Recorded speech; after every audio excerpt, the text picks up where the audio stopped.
kita jalan ke kanan terus kanan sampai yang bikin saya kaget mentok di sungai.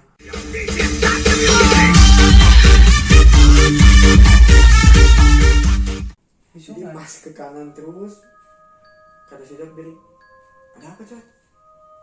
Sungai bro, ini udah gak ada jalan. Wah kita panik. Itu udah mulai setengah 10. Udah setengah 10. Balik lagi kita ngambil titik awal. Kita balik lagi ngambil titik awal.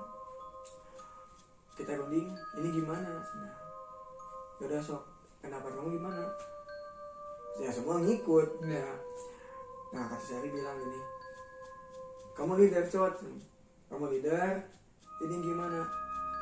Yaudahlah, kita jalan setengah jam lagi. Kalau emang jam 10 kita belum nyampe ke hutan, kita belum nemu pos 2, kita istirahat di sini. Kalau bisa kita balik lagi ke base. Oke, nah, kita udah sepakat, kita mulai trekking. Ya jujurnya, wah, Adi benar-benar gelisah ya. Ke satu pertama kali, enggak benar-benar ya takut banget. Pas jam 10 lewat 10 kalau nggak salah waktu itu, jam 10 lewat 10. Oh itu pas bertepatan di malam Selasa itu hari Senin ya konon katanya malam Selasa itu ya hari sakral lah ya. Nah kalau kata Richard, ini gimana nih, ini udah jam 10 kita belum nyampe untuk ke pos 2, hutan belum kelihatan, ini masih ada semua. Kata Sari bilang, ya udah kita ngecamp di sini, kita istirahat di sini. Kalau emang kita ya istilahnya kita direjeki buat sampai ke puncak, kita trekking pagi. Dia bilang gitu. Ya oke lah. Jadi itu ada satu gubuk. Kalau istilahnya gubuk itu buat simpenan hasil perkebunan lah. Oh iya. Kayak panen simpen di situ. Oke, kita istirahat di situ. Biasa kita tanpa tenda ya. Kita pakai sleeping bag, masak-masak, makan, kita langsung runding. Oh ini gimana? Lanjut apa enggak? Kalau emang ini pagi kita benar-benar nggak dapat jalan atau nggak ada yang bisa ditanya, kita pulang lagi. Nah, tapi di sisi lain, ya oke lah, sekarang yang namanya naik gunung, satu orang kan sifatnya beda-beda ya. Nah, semua kan kelihatan. Saya keke pokoknya pengen naik, pengen sampai ke puncak. Jauh-jauh gitu dari Bandung pengen prepare udah ibaratnya beberapa bulan ke belakang ini hayang ditunggu-tunggu gitu naik gunung. Nah Icat bilang ya oke lah, kalau buat sekarang ini kan masalah yang hadapin berempat, sekarang jangkauannya kayak gimana gitu. Nah jadi kita kan ngadapin masalah berempat ya, kita harus pecahin ini berempat juga. Kita biasa beres-beres, udah makan, udah kita tidur. Nah ini nih yang agak-agak merindingnya menceramkan. Mencekam, ini mulai mencekam ya. Jadi kita tidur. Nah jadi kan posisi tidur tuh saya, Ari, Sude sama Icot. Nah Icot kan terakhir nih ya. Jadi Icot pas dengan si gubuknya gitu, si badan. Dia bilang,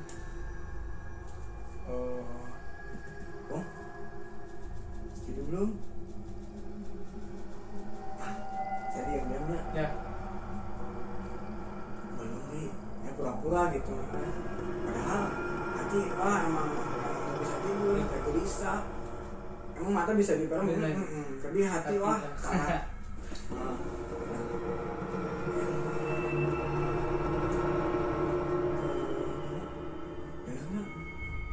Dengar apa?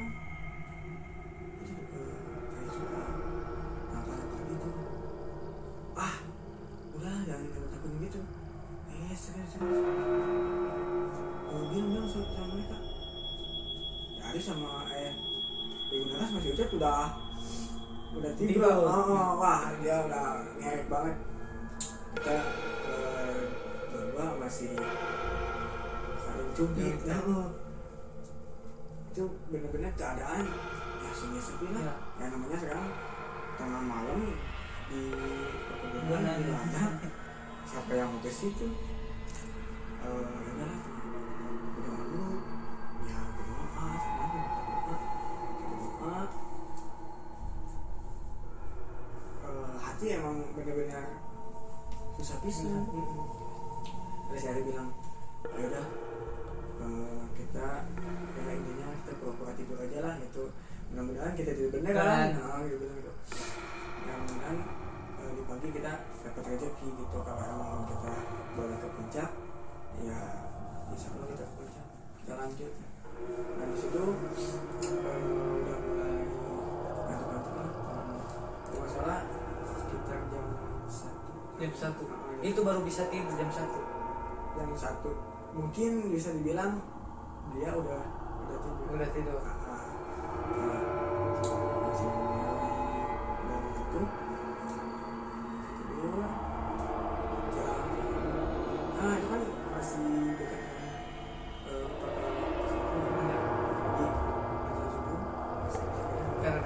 dekat ini bangun itu sama Ibu Nara belum bangun. Si ngerek. Dia masuk ke belum. Dia bilang mimpi apa ya? Ceritain. Dia bilang gini, jadi ada sosok kakek-kakek. Si kakek itu full baju putih, kayak kota putih, kepala putih, celana putih. Dia bilang kayak gini, ya di mimpinya si Ari waktu itu bilang, ya kata Sundanya gitu, Jang hidup bakal pulang dari, cuma ya teh harian salah. Jadi ibaratnya kita bakal pulang kembali, cuma ini teh harinya kita salah. Hari yang salah. Jadi ibaratnya kita tuh sialah di hari itu. Dia bilang gitu. Benar sama Icut nggak tahu soal itu. Dari bilang, emang kakek-kakeknya di mana? Dia nyamperin di sini, nyamperin gitu. Ya udahlah nggak apa-apa ya. Itu kan mimpi ya. Oh iya kita. Jam 6:30 pagi. Ya alhamdulillah pas waktu itu cuaca lagi bagus. Dan matahari udah agak mulai naik. Kita bangun, biasa sarapan. Nah, si Ari sama si Icot, ya biasalah dia ngerokok, ngopi, nah sambil jalan-jalan ke ladang ke depan. Nah, ada kakek-kakek, tapi bukan sabang putih. Biasalah kayak kebun. Ya. Dia bawa petani. Dibawa cangkul, kayak bawa apa sih, keranjang gitu lah. Dia bilang, Pak maaf, kalau jalur ke puncak kemana? Oh Ari di mana? Kita berempat Pak dari Bandung. Kita berangkat malam. Cuma kita, ya bisa dibilang kita tersesat. Kita nggak tahu kalau ke arah puncak kemana. Dia bilang, Dek, sebenarnya Ade itu bukan tersesat, cuma Ade itu lagi sial aja. Lah, sialnya kenapa Pak? Itu jalur. Jadi si jalur ke puncak tuh di sebelah kiri ladang. Ya. Dia lurus terus. Nah sedangkan kita berempat keliling-keliling di situ, di sini ladang, yang sebelah kanan gitu. Pas bilang, Bapak, bukannya tadi malam jalur kiri nggak ada, karena itu ada lagi siang. Sedangkan ini jalur cuma kaki cuma semak.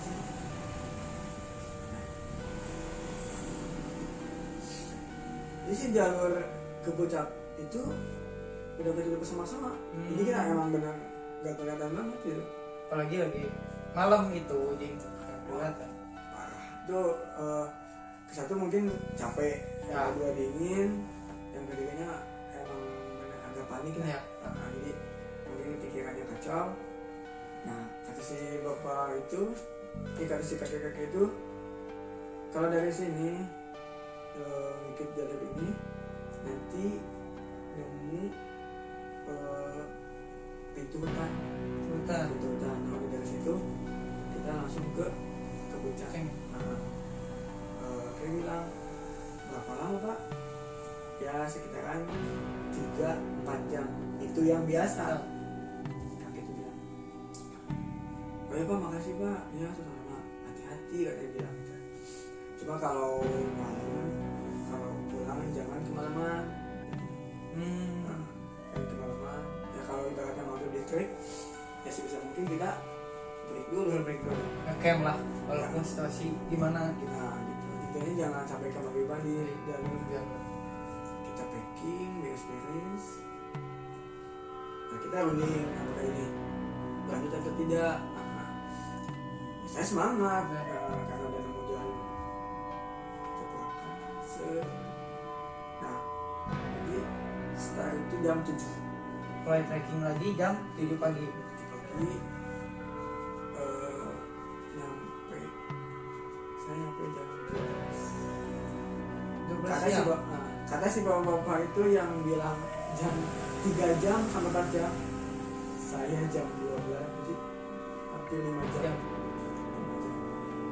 Ya kan si bapak itu bilang kalau yang biasa Bisa. ya alhamdulillah kita nyampe jam 12 azan zuhur. Kita biasa makan dan ternyata di atas parah banget, kabut, badai. Oh mungkin ini yang coba bilang dengan hari Iya, siang banget. Kita parah, kita pasrah. Jadi kan di puncak Cikure itu ada satu bangunan. Nah, jadi kita jadi buat yang suka ada ke Cikuray atau yang sana ke Cikuray kan ada bangunan nih. Bangunan. Nah, di puncak itu. Oh iya, saya pernah ke sana. Jadi kita diam di bangunan itu. Oh di bangunan itu. Kita nggak masang tenda, kita malah si playset juga buat penutup bangunan itu. Oh yang buat pintunya kan nggak ada pintunya ya di situ ya. Karena itu badai lagi gede-gedenya. Biasanya hujan. Itu biasa masak dulu. Ya masak. Kalau nggak salah tuh 1 jam kita di puncak. Jadi kita di atas 1 jam. 1 jam. Jadi kita udah makan, udah beres-beres, kita packing jam 1. Nah, oh ya, jadi pas nyampe puncak, gak ada yang ngecamp satu sama, gak ada yang naik, gak ada yang turun. Berarti cuma satu rombongan. Doang. Cuma 4 orang itu ya. Jadi ibaratnya gunung milik kita.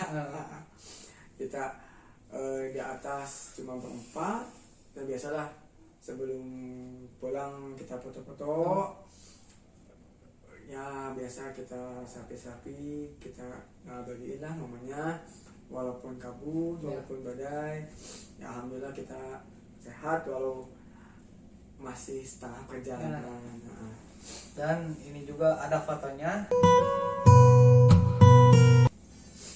Nah, setelah itu kita trekking pulang berarti setengah dua karena kita takut kehujanan di trek. Kita pulang sampai ke bawah itu sampai jam 5 sore. Jam 5. Tapi jam 5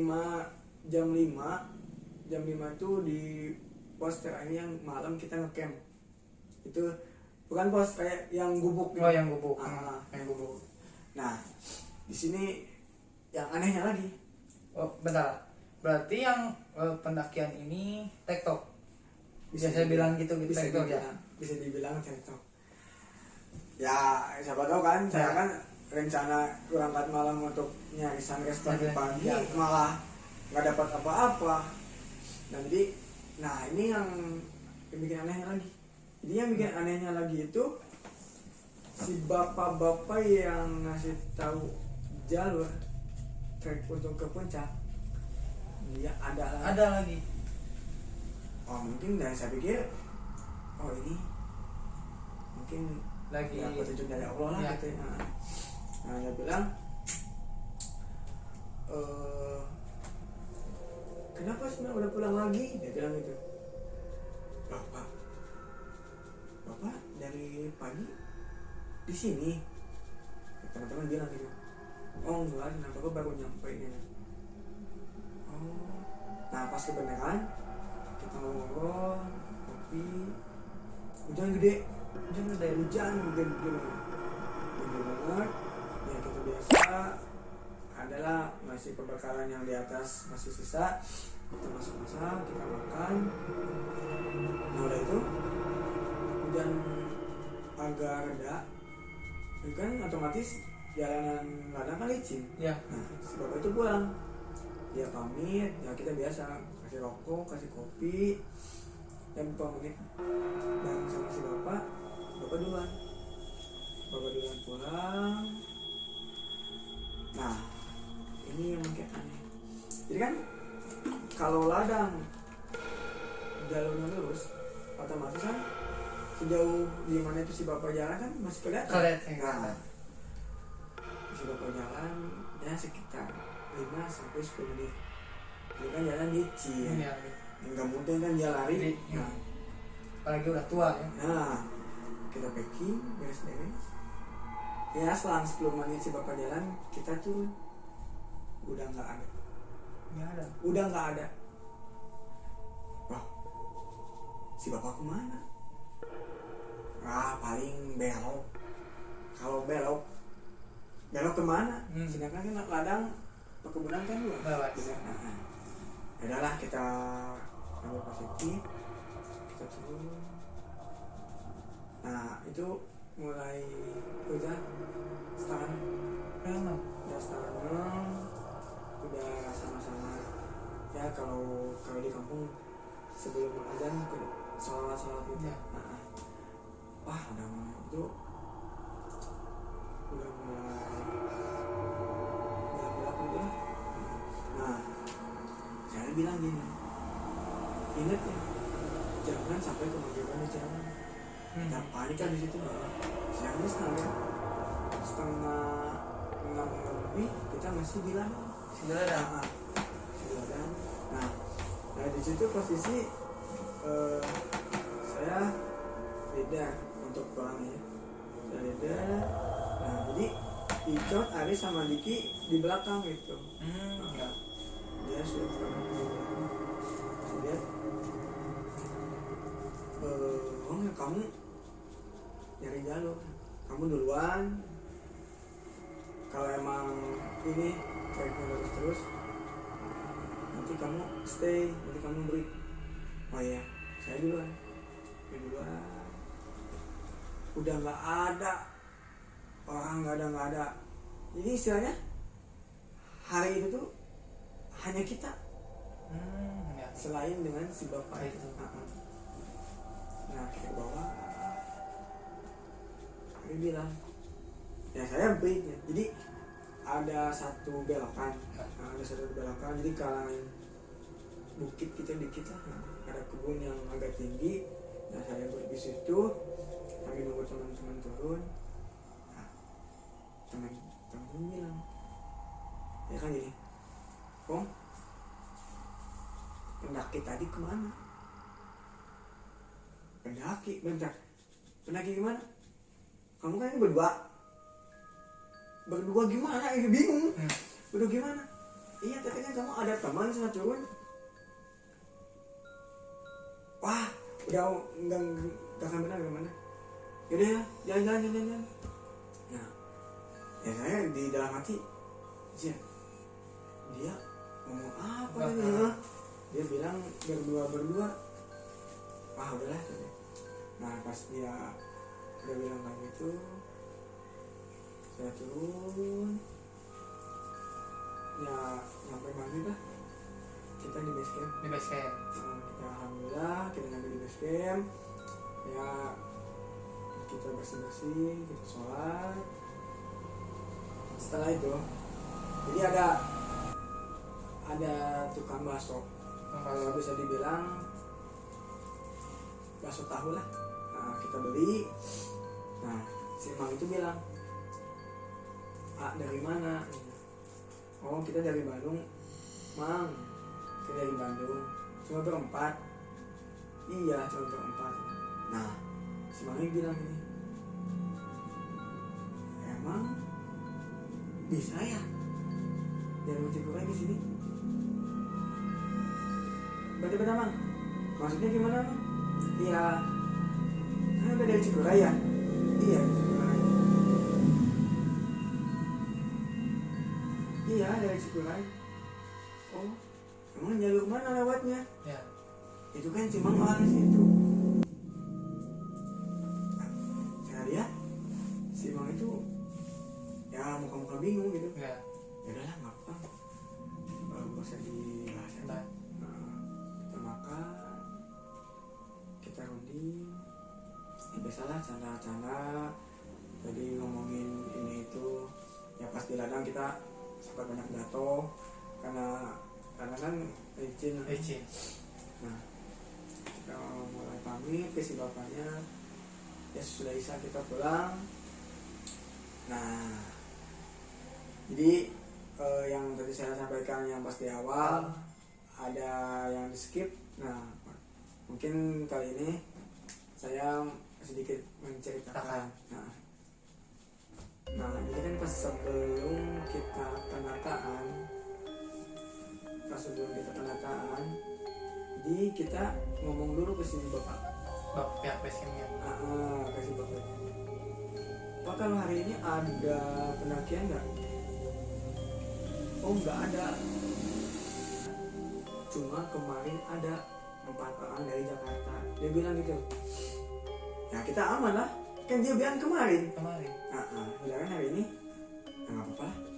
Kita hari ini cuma berempat. Nah, si Ari itu yang bilang, kalian emang nggak? Emang gimana? Pas kita ngisi di, ya dulu kan hari Senin tanggal berapa lagi ya? Hari Senin tanggal segini 2014. Nah, pulang kan tadinya mau besok. Enggak. Selasa. Nah, dan dari bilang, iya tadi saya pas buka si lembaran satunya lagi, bener emang kata si bapak emang ada alamat dari Jakarta.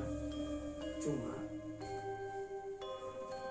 tahunya yang saya bikin merinding, emang gimana? Kita kan naik 2014, orang Jakarta itu naik 2010. Hah? 2010? Jadi lewat 3 tahun. Iya, kita tuh pendakian pertama lagi di tahun ini. Dia bilang, serius, sumpah. Wah, udah mau merinding. Ya udahlah, nggak apa. Nah terus Richard bilang, sebenarnya saya dulu mau bilang, emang gimana? Iya, jadi pas di sana tuh kita sebelum masuk base camp Pemasi Bapak tuh ada kayak saung. Nah, si saung-saung itu ada buat tulisan kayak mapala, foto-fotonya. Nah, Ijot kan, saya juga nggak ngeh, cuma Ijot yang ngeh. Saya sengaja lihat foto-foto anak-anak mapala di Gunung Cikuray ini, tapi nggak tahu tahun-tahun berapa.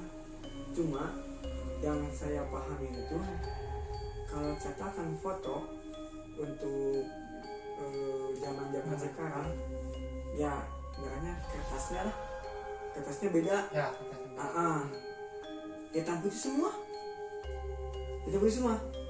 Nggak nggak ada pewarna gitu. Nggak ada. sama Icot Ya. yang lihat. Jadi ada satu ruangan. Nah, jadi si pot itu ditempel kayak mading lah. Mading di situ. Ya. Wah, ya serius. Ya, emang nggak bisa bilang apa-apa ya. Nah, terus yang tadi saya bilang yang saya di paling bawah, pas turun teman-teman saya tiga di atas yang melihat saya berdua. Itu pendakian Yang saya tadi yang bilang saya beli di bawah, ya. teman saya kan bilang, kamu sama siapa tadi berdua? Yang tadi bilang. Nah itu emang saya sendiri, emang gak ada siapa, cuma teman saya bilang, malah bertiga semua melihat bahwa saya itu ada yang namanya keril biasa gimana anak gunung itu. Nah makanya teman-teman bilang, ya alhamdulillah di Ciwong ada teman, ada pendakian yang turun. Nah, sedangkan saya sama sekali nggak ada nemu seorang pun yang pas turun. Nah itu yang saya bikin merinding, dan benar-benar pengalaman ini menjadi satu pembelajaran, mungkin kenangan yang akan terlupakan. Awalnya saya sempat kapok naik gunung. Kapok, dan ternyata ini mungkin ya Allah masih sayang, Allah masih kasih kesempatan buat ibaratnya membenah lagi lah gitu. Kalau dimana pendakian tuh harus safety, ibaratnya memperhatikan sedetail mungkin gitu buat keselamatan diri. Nah pas 2020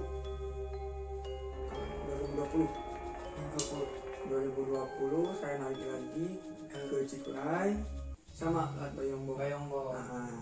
Nah pas saya baru bincang sama SKM, dan ternyata pihak yang kemarin saya naik, yang dulu 2014 saya naik itu emang nggak ada, jadi emang ilegal. Yang dulu itu ilegal dan sudah ditutup.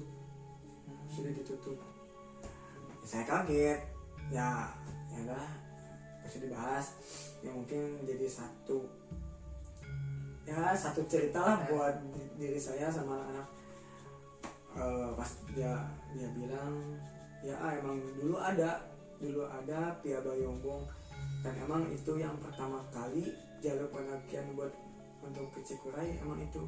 Dan memang belum ada nama kayak sekarang kan ada Cinta Negara, Kiara Jangot, sama Tapak Gero gitu. Nah jadi pas yang dulu saya 2014 itu emang nggak ada namanya. Jadi kalau untuk Pia Bayombong ya Pia Bayombong. Nah dan sekarang udah ditutup katanya. Emang sempat kaget sih. Karena pas teman saya kemarin bilang, kenapa? Enggak ya. Intinya benar-benar jadi satu kenangan. Ya, pastinya. Mungkin cerita segitu, mudah-mudahan jadi satu cerita menarik buat pemirsa di sana. Itulah cerita Gunung Cikuray yang dialami oleh Aridwan, dan saya berterima kasih banyak untuk menceritakan pendakian mistis di Gunung Cikuray. Mungkin itu video dari saya bersama Aridwan di pendakian horor ini. Cukup sekian dan terima kasih. Bye bye.